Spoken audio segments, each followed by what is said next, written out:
Dit was nie 'n haai of dolfyn nie. Aanvanklik was dit onduidelik wat 'n soort vis dit is. Later is uitgevind dit is 'n walvis, 'n dwergpotvis om meer spesifiek te wees. Op Witsand se swemstrand het vakansiegangers en inwoners Saterdagmiddag probeer om die walvis te red wat uitgespoel het. Later het die Nasionale Seereddingsinstituut kom hand bysit.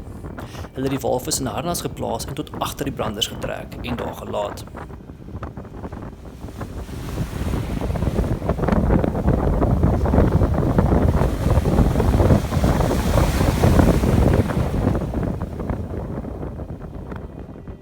Sarah, 'n viskenner wat nou saam met die NSRI en Witsand se bewaringseenheid werk, het verduidelik wat gebeur het. We received a call in from NSRI that there was a whale that had stranded on the beach. We went down, various members in the community helped to try and get it back into the ocean. It kept trying to beach itself.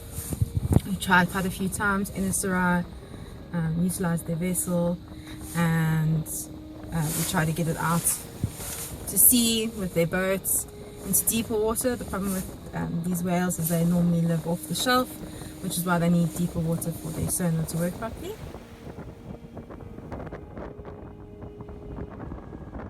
Dit het omstanders se hart en moed gebreek om te sien hoe die walvis keer op keer uitspoel.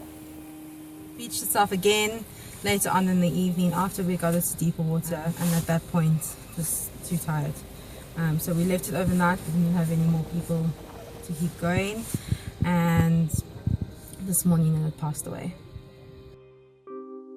En te middagete was die soogdier op die munisipale ashoop, waar die departement van omgewingsake 'n nadoetse ondersoek vir navorsingsdoeleindes uitgevoer het. Yesterday this guy washed up on the beach. We tried 3 times to save it, take it back to the ocean. Today it's on the municipal dump. Great weekend. Lise Swart is die marine tegnikus wat die ondersoek uitgevoer het.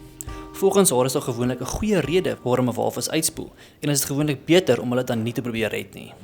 The reasons animals come to shore are always something is wrong.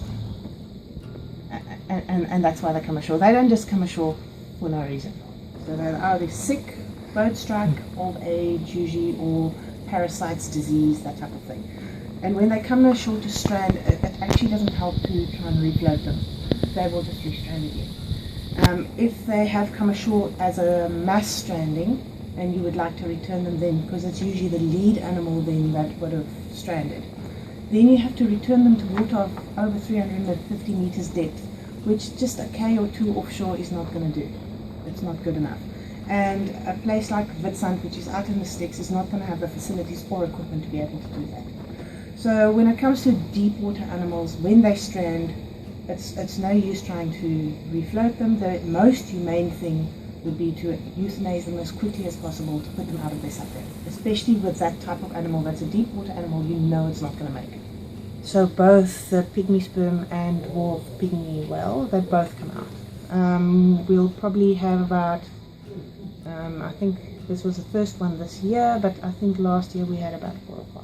So my colleague Diona and I did the necropsy yesterday, and he looked at the teeth, and we saw photographs of the teeth because it was actually vandalized overnight, and the lower jaw was cut out. So from the photographs, it looks like this animal was a very old male.